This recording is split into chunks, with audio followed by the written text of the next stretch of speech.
ఈ రోజే డౌన్లోడ్ చేయండి. మీ ఫేవరెట్ షోస్ చూడండి.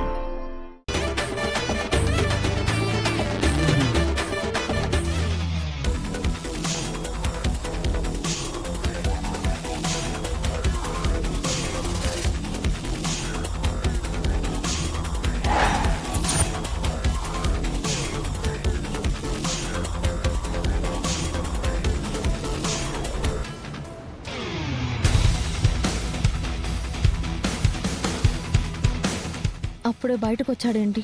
మా అన్నయ్యని చంపి 10 రోజుల్లోనే బయటకు వచ్చాడా? విన్ని రే ఆపండ్రా రే. హే ఆపండి.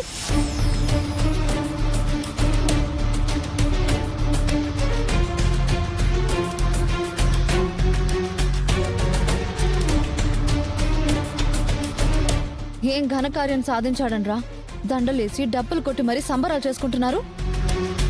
ఒక 2 ప్రాణాలు తీసినందుక వీడికి దండేసి డబ్బులు కొడుతున్నారు. మా జీవితాలు నాశనం చేసినందుక మీరంతా డాన్సులు వేస్తున్నారు. సిగ్గనిపించట్లేదా నీకు? మనిషివేనా నువ్వు?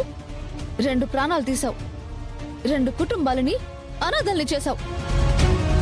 మాకు జరిగిన అన్యాయానికి నీకు సరైన శిక్ష వేసి ఆ దేవుడు న్యాయం చేస్తాడు అనుకుంటే ఆ శిక్ష కూడా తప్పించుకుని ఇలా ఎంజాయ్ చేస్తున్నావా? ఎందుకురా మీలాంటి వాళ్ళందరూ బ్రతుకుతారు? ఇంకెంతమంది ప్రాణాలు తీయాలని ఇలా బయటకు వస్తారా? చిచి, నేనే యాక్సిడెంట్ చేసినానని విజయశాంతి వాళ్ళు ఎప్పటికీ నమ్మాలంటే తన దృష్టిలో నేను చెడ్డోడుగానే ఉండాలా? ఏం పాపా, ఏం మాట్లాడుతాండవు? ఏదో పొరపాటులో గుద్దేసినాను. ఆ మాత్రం దానికి పోయి సంవత్సరాలు జైల్లో ఉండాలనా ఏంది? ఇదిగో, జైలు అనేది ఒకటి ఉంటే బెయిల్ అనేది కూడా ఒకటి ఉంటుందమ్మా. నువ్వు జైల్లో వేయించినావు, నేను బెయిల్ మీద బయటకు వచ్చినా. ఇందులో ఏముండదు? ఏమిరా ఈ పాప ఎట్టా మాట్లాడుతాండది? రే, నువ్వు చట్టాన్ని తప్పించుకోవచ్చు, కానీ పైన దేవుడు అనేవాడు ఒకడున్నాడు. ఆ వెంకటేశ్వర స్వామి మాత్రం చూస్తూ ఊరుకోడు. నువ్వు చేసిన పాపానికి ఖచ్చితంగా శిక్ష అనుభవిస్తావు. అబ్బా, శపించేస్తాంద్రా. ఏడ శాపం తగులుతుందో ఏమో. అందరూ కోసం జాగ్రత్తగా ఉండాలరా. సిగ్గు లేకుండా నవ్వుతావేంట్రా? నీలాంటి వాడిని నా జీవితంలో చూడలా.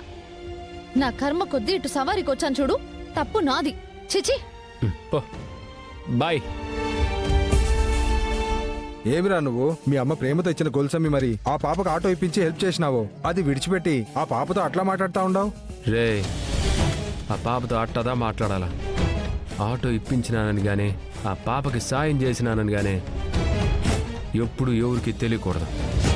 అర్థమైనదా? ఏమ్రా? అంతే, నేను చెప్తున్నాను కదా, ఎవరికి తెలియకూడదు.